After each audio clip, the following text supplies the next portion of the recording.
Assalamualaikum warahmatullahi wabarakatuh.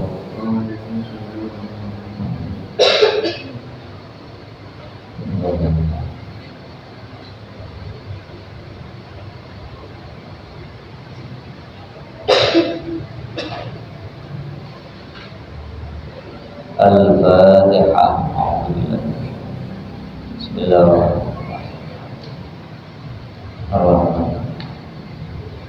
Iyyaka na'budu wa iyyaka nasta'in.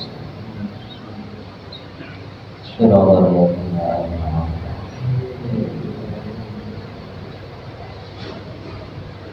A'udzu billahi minasy syaithanir rajim. Bismillahirrahmanirrahim. Alhamdulillahi rabbil alamin. Wassalatu wassalamu ala asyrafil anbiya'i wal mursalin sayyidina wa maulana Muhammad wa ala alihi wa sahbihi ajma'in. Subhanaka la ilma lana illa ma 'allamtana innaka antal alimul hakim. Rabbi shrah li sadri wa yassir li amri wahlul 'uqdatam min lisani yafqahu qawli. Rabbi yassir wa la tu'assir bitammin bil khair. Amma ba'd. Qala al-mu'allif rahimahullah wa nafa'ana bihi wa bi 'ulumihi wa bi asrarihi fid dharain. Kelanjutan dari 7 golongan yang menerima perlindungan Allah. Sudah ada 3, sekarang yang keempat. Wa rajulani, lan wong loro. Aslinya wong lanang loro, tapi maksudnya umum. Wa rajulani, lan wong loro, tahabba kang asih-asihan sapa rajulani, saling menyayangi, saling mencintai, saling menghargai. Tahabba kang asih-asihan sapa rajulani fillahi krana Allah. Ijtama'a tegese kumpul sapa rajulani alaihi krana Allah, wa tafarraqa lan pisah sapa rajulani alaihi krana Allah. Kelompok yang keempat yang akan mendapatkan perlindungan dari Allah adalah orang-orang yang saling mencintai, menyayangi, menghargai, menghormati semata-mata atas dasar taat, tunduk, patuh kepada Allah. Karena Allah sudah memerintahkan innamal mu'minuna ikhwah. Mukmin satu dengan yang lain itu satu saudara. Yang namanya saudara yang dia harus saling mengasihi, menyayangi, melindungi, memperhatikan, mempedulikan.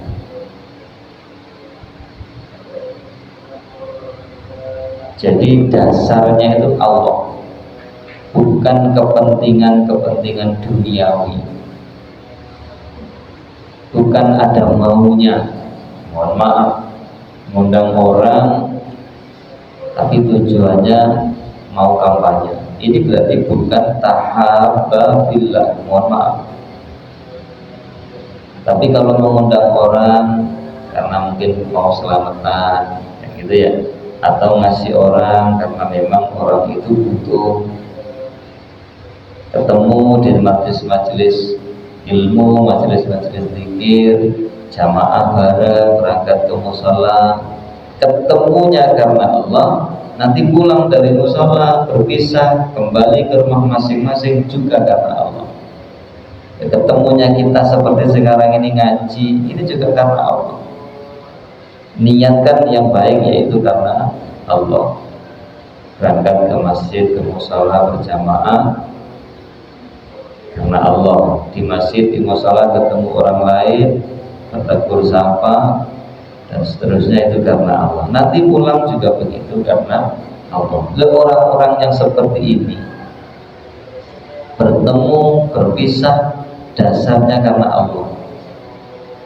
Ya kan, kumpul di masjid untuk salat berjamaah, berarti kan tujuannya karena tunduk kepada perintah Allah, perintah Rasulullah. Nah ini ketemu dan berpisahnya itu karena Allah, bukan karena bisnis. Ya, bukan karena bisnis, bukan karena kepentingan duniawi lainnya, bukan karena kepentingan politik.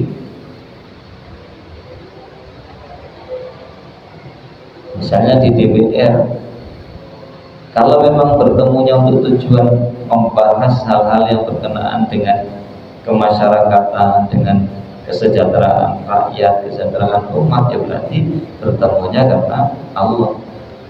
Tapi kalau pertemuannya itu membahas proyek, nah, jadi yang dibahas itu tujuannya biar goal proyeknya, itu lain lagi. Itu bukan istama'a alaihi wa taqarraqa alaihi. Pokoknya sing urusannya bisnis, urusannya dunia, urusan politik dan sejenisnya itu berarti tidak masuk golongan. Mohon maaf. Kecuali niatnya benar. Niatnya misalnya bisnisnya itu untuk kepentingan umat, misalnya panti asuhan. Panti asuhan itu punya usaha. Nah, itu kan punya usaha, nanti hasil usahanya itu digunakan untuk mencukupi kebutuhan panti asuhan yatim piatu. Nah, itu masih urusan fit ala tafarraqo alaihi wa istama'a alaihi. Ya. Yang kelima, kelima, warajulun talabat, warajulun lan wong lanang atau wong, ya wong gitu, karena ini menyeluruh siapapun. Warajulun lan wong talabat bukan nubrih ing rajul, memaksa, mengajak. Talabat bukan nubrih ing rajul sapa imratun wong wadon dzatu mansibil kang duweni pangkat, wa jamalin lan kebagusan, maksudnya kecantikan. Fayuqaqo lamang kodeli ngucap sapa rajul, inni akhafullah, inni akhafullah, ing ucapan inni akhafullah, inni sak temene ingsun iku akhafu wedi sapa ingsun Allah ing Gusti Allah. Yang kelima ini orang yang pernah dirayu, maaf, dirayu oleh perempuan cantik, kaya, berpangkat, ya, status sosialnya tinggi, dirayu-rayu bahkan mau dikasih apapun, mau minta apapun dikasih, asalkan mau melakukan sesuatu yang dilarang oleh Allah bersama dengan perempuan, ya diajak berhubungan yang tidak halal. Tapi kemudian orang itu dengan tegas membentengi dirinya, mengingatkan dirinya bahwa aku takut kepada Allah. Dia tidak mau melakukan itu, padahal dia juga laki-laki normal, masih muda, masih sehat. Dia juga tahu yang ngajak itu perempuan yang cantik, yang kaya raya, yang berpangkat, yang berpengaruh, tapi dia tetap tidak mau karena dia lebih takut kepada Allah. Ini dulu ada sebuah cerita. Ada yang mengatakan yang namanya Muhammad, ada yang mengatakan tidak tahu namanya, tapi yang jelas dia dijuluki Syab Miski, di pemuda misik. Misik itu salah satu parfum yang sangat harum yang terkenal di Arab. Misik namanya. Syab Miski ini atau pemuda misik ini, kenapa dijuluki pemuda yang baunya bau misik? Karena memang sangat harum. Jadi orang masih pada adus tidak kayak parfum, tapi baunya sangat harum. Saking harumnya, baunya ini melekat sampai seharian. Jadi misalnya saya duduk di sini, maka musola ini akan bau harum seharian, walaupun saya sudah tidak di sini. Nah, itu bukan karena orang itu anak muda itu pakai parfum, tidak, tapi bau harum itu keluar dari tubuhnya. Nah ceritanya bagaimana kok punya keistimewaan itu? Maksud tubuhnya mengeluarkan bau harum. Selama ini yang kita tahu orang yang tubuhnya berbau harum itu Rasulullah. Rasulullah itu walaupun tidak pakai parfum apapun, tubuhnya sudah berbau harum. Tubuhnya sudah berbau harum. Sampai-sampai orang yang mimpi bertemu beliau itu juga tubuhnya ikut harum, bajunya ikut harum, ketempelan harumnya Kanjeng Nabi Sallallahu Alaihi Wasallam. Itu Rasulullah tidak pernah pakai parfum, tapi tubuhnya harum. Bahkan mohon maaf ludahnya juga harum. Nah itu keringatnya harum. Itu Rasulullah. Nah ini ada orang, tapi ini zaman sebelum Rasulullah, pada nabi-nabi terdahulu itu ada ceritanya. Jadi pemuda ini, anak muda ini jualan, kerjanya jualan keliling dari kampung ke kampung, gitu ya, dari rumah ke rumah menjajakan barang dagangannya. Satu ketika dia nyampe di depan rumah seorang perempuan yang rumahnya sangat mewah, megah, dan perempuan yang punya rumah ini ya seperti tadi, cantik, kaya raya, orang terkenal.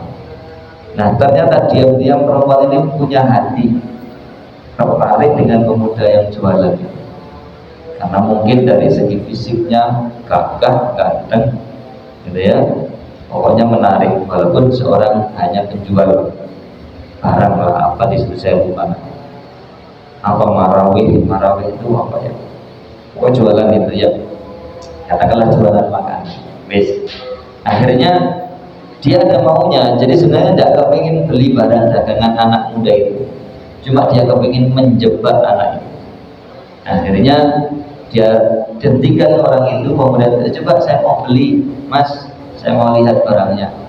Setelah dilihat-lihat, kira-kira biar lebih enak daripada di luar ini panas gitu ya, masuk aja ke rumah, di dalam enak, hawanya dingin karena ada AC-nya dan sebagainya. Tanpa curiga si pemuda ini masuk, disuruh masuk sama perempuan tadi. Ternyata apa yang terjadi, intinya begitu masuk lalu dikunci semua pintu rumah itu, sehingga pemuda itu tidak bisa keluar, tidak bisa melarikan diri, dirayu-rayu tetap tidak mau. Tapi akhirnya begini, si pemuda itu kan ketakutan, waduh ini gimana ini, saya diajak untuk berbuat haram. Ya walaupun saya tahu dia cantik, dia kaya raya dan sebagainya, dia nawari saya apapun, mau apa akan dikasih, minta apa akan dikasih, asalkan mau melayani dia. Dia cari cara sambil gemetaran ketakutan, dia bingung mikir, ya apa caranya bisa lolos. Akhirnya sambil berdoa kepada Allah, minta petunjuk gimana saya ya Allah bisa lolos dari gangguan perempuan ini. Mau keluar tidak bisa, pintunya dikunci semua. Akhirnya di tengah kebingungan itu dia nemu cara yang sangat gila sebenarnya. Tapi gimana lagi? Dia mikir ini cara yang tepat. Wis ndak ono cara maneh. Karena tadi sudah menyembah-nyembah, minta-minta dimaafkan, minta-minta dikeluarkan dari rumah, tidak boleh. Akhirnya ya wis, kata pemuda kepada perempuan itu, saya mau melayani Anda, tapi tolong saya mau mandi dulu. Nah, mandi, mau bersih-bersih dulu, kan tubuh saya kalau nggak enak, kotor tadi keliling kan jualan. Saya ingin tubuh saya bersih, harum, saya ingin mandi. Nah biasanya kalau orang kaya itu kan kamar mandinya kan di dalam dan ada toiletnya. Nah itu dia minta yang ada toiletnya. Sudah silakan mandi sepuasnya. Di situ sudah semua tersedia. Kebutuhan apapun di kamar mandi itu ada. Nah begitu masuk kamar mandi, mohon maaf, dia langsung buang air besar-besar. Setelah buang air, kotorannya itu dioleskan ke seluruh tubuhnya. Benar itu. Jadi kotorannya sendiri dioleskan ke seluruh tubuh, mulai kepala sampai kaki. Jadi tubuhnya penuh dengan kotoran.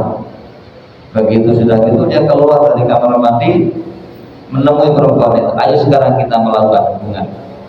Begitu lihat laki-laki kayak gitu mau dia teriak-teriak sambil marah-marah, cici dan sebagainya, langsung diusir, dibukakan gitu, wes metu dan begitu. Ya kan cici karena tubuhnya kotor semua, bau kotoran, penuh dengan kotoran. Akhirnya dia pulang cepat-cepat mandi, nah, karena sudah dia sendiri juga cici kan begitu. Itu semua dia lakukan terpaksa, tapi dia bersyukur bisa keluar dari rumah perempuan tadi, selamat, tidak jadi melakukan hal yang diharamkan oleh Allah. Nyampe rumah langsung mandi, ganti baju. Sejak selesai mandi itu tiba-tiba dari tubuhnya keluar bau yang sangat harum, sangat harum.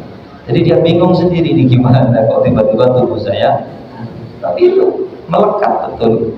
Jadi sampai akhirnya seterusnya sampai dia meninggal itu kondisi tubuhnya sangat harum. Ya saya gambarkan tadi, saking harumnya, kalau dia ada di satu tempat, sudah pergi jarak beberapa jam, bau harumnya masih ada, masih melekat di tempat itu.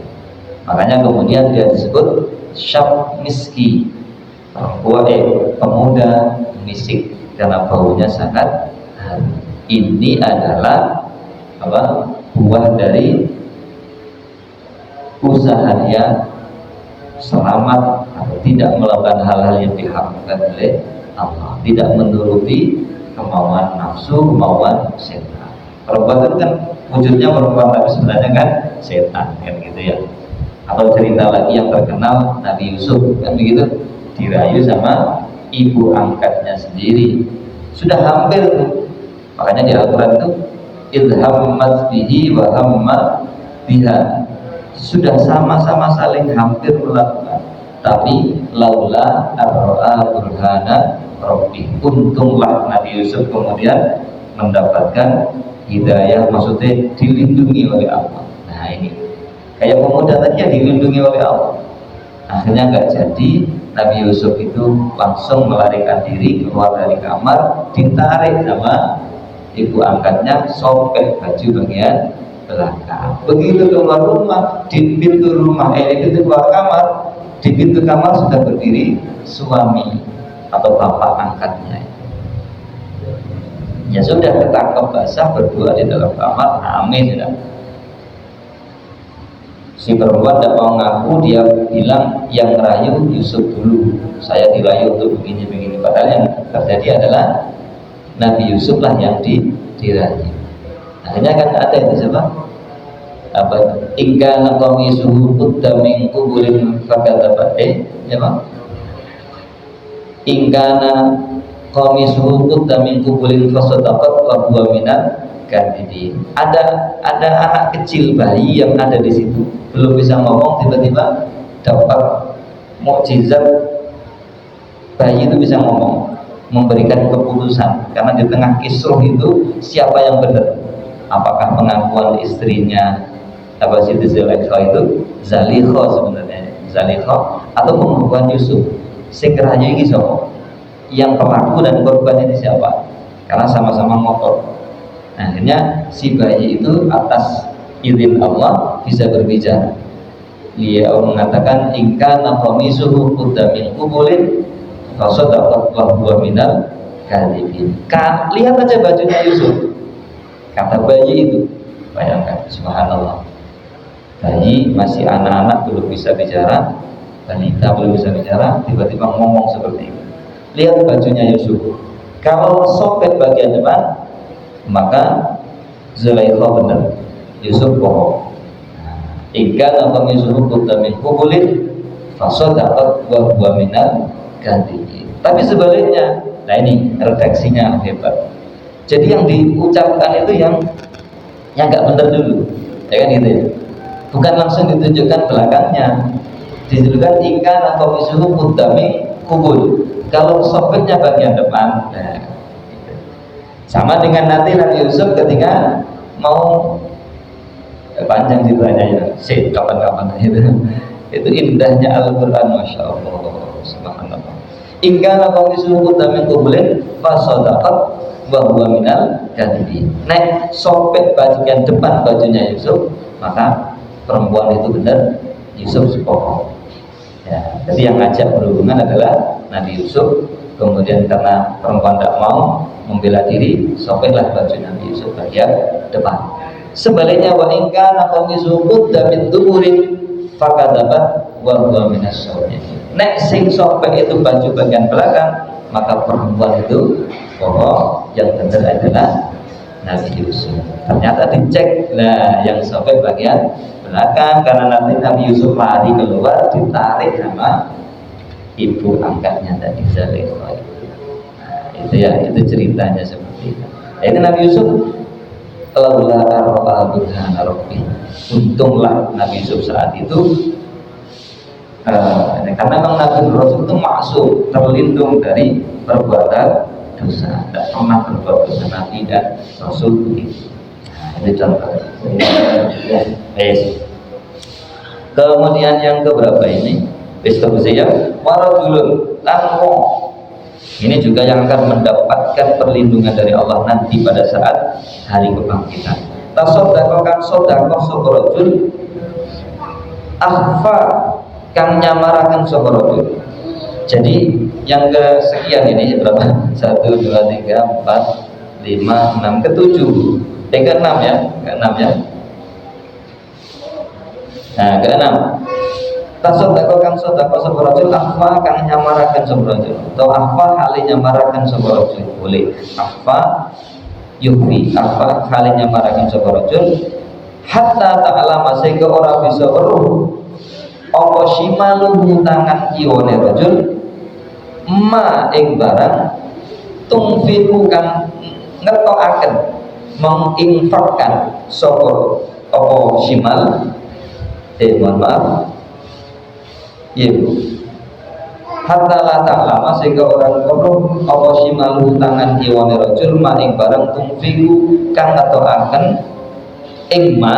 Nah, tungfiku kang ngetokaken ing ma apa yaminu tangan tengene rajul, apa yaminu tangan tengene rajul.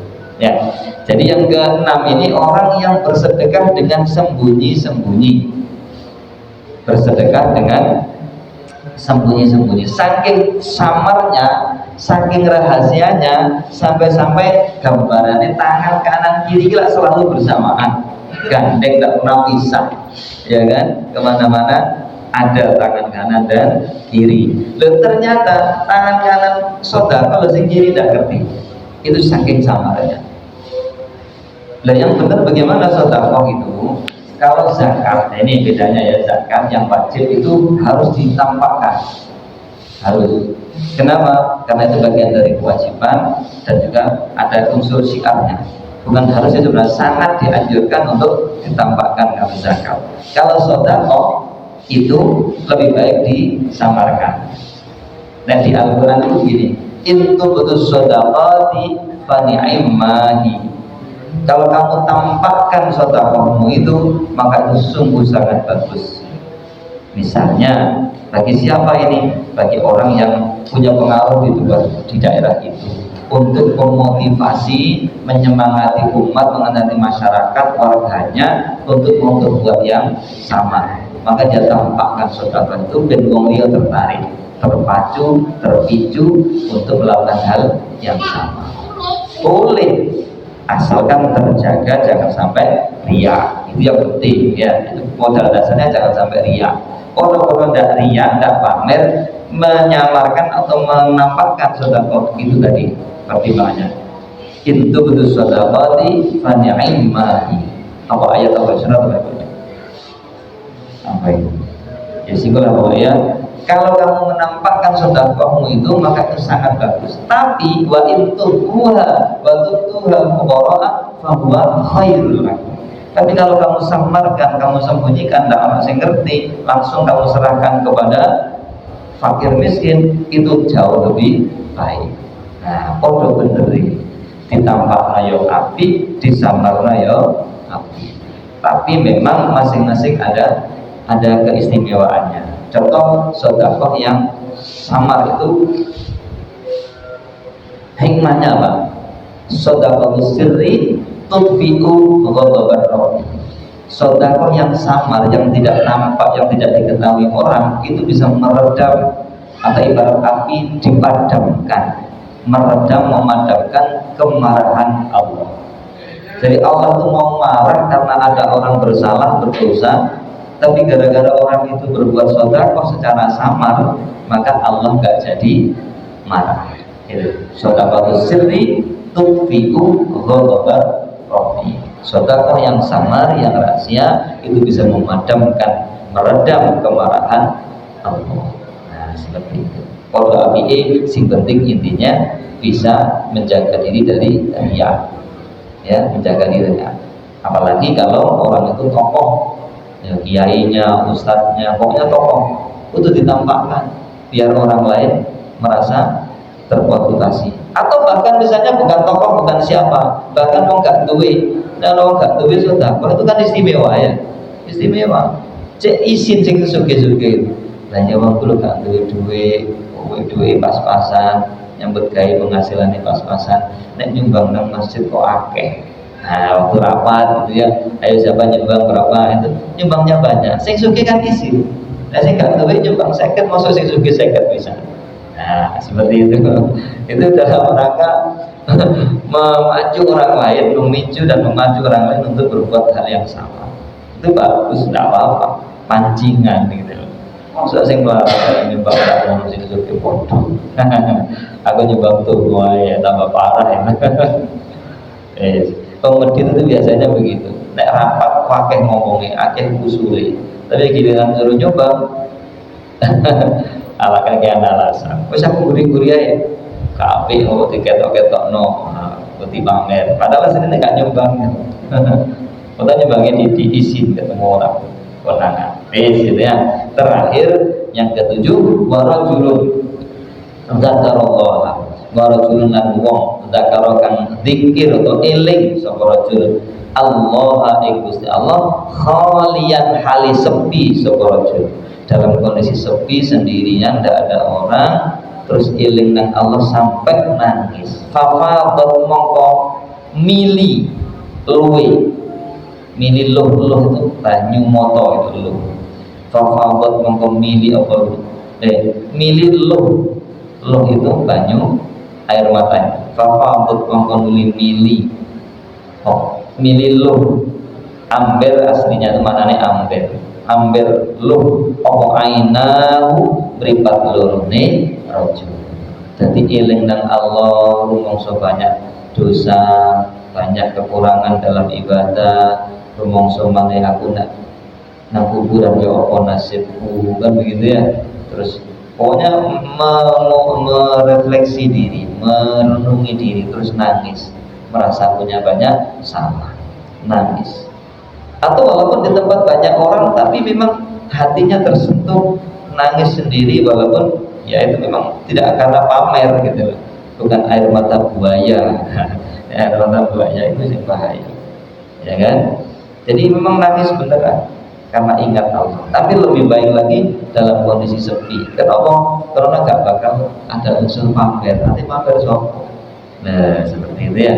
Nah, seperti itu, maka orang yang seperti ini ya, orang yang nangis ingat kepada Allah, ingat akan banyak dosa dalam kondisi sepi, tidak ada orang, maka orang seperti ini insya Allah akan mendapatkan kemuliaan, dilindungi oleh Allah nanti di hari kiamat. Mudah-mudahan kita bisa mengamalkan musing sebelah di sing bagian yang mana pokoknya yes, kita belajar menjadi orang-orang yang lebih baik.